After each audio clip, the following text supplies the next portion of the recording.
Tracker continues to focus on standalone cases.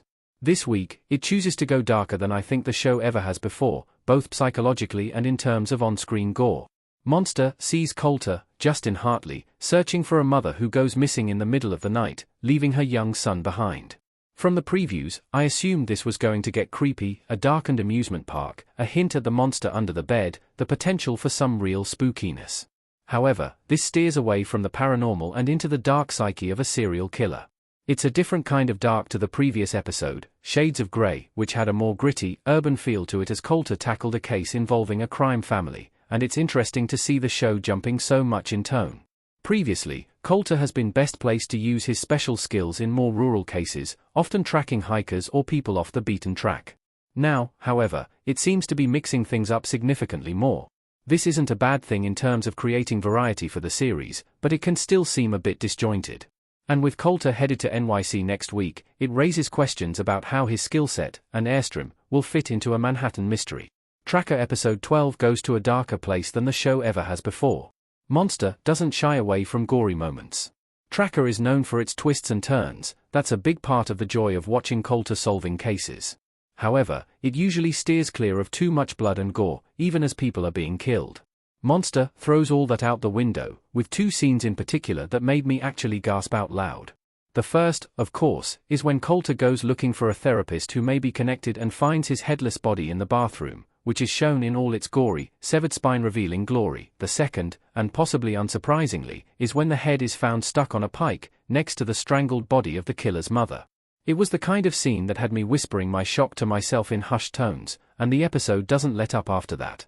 One of the most unique elements of this episode is that the killer is a true monster. PJ, Jonathan Whitesell, talks at length about his reasons for killing people, but they don't evoke sympathy in us. Instead, they serve to show just how horrifying he is. He killed his therapist seemingly for being unwilling to continue to work with him, and his mother because she once laughed at him as a child.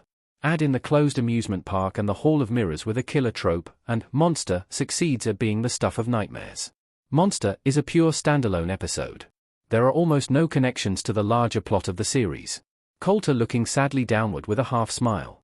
While Monster will satisfy anyone who loves the more episodic side of Tracker, although it continues a frustrating trend of downplaying Coulter's special skills, it was a little frustrating for anyone who enjoys the bigger arcs around Coulter's family. Episode 12 exists entirely as a standalone. It doesn't move anything larger forward at all. It seems to continue to cut out Team Coulter even further, which is an area of concern.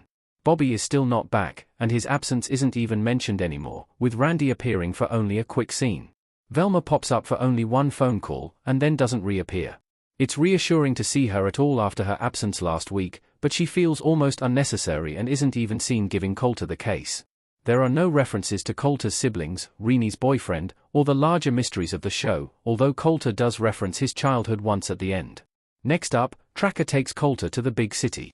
How will Neptune stand up against recent episodes? Coulter and a man standing in an alleyway. Next week, Coulter heads to the big city, as his latest case takes him to NYC. Read the description below. Unlike this week, it seems that this episode could go in just about any direction, but it has me wondering if this will be another one that doesn't make use of Coulter's survivalist skills. It's difficult to imagine, after all, how that particular skill set would be used in Manhattan, and where Coulter will end up parking his airstream. This will likely be another episodic case, but it would be nice to see some more balance in upcoming episodes, with more of what makes Tracker unique and some bigger hints at the larger story.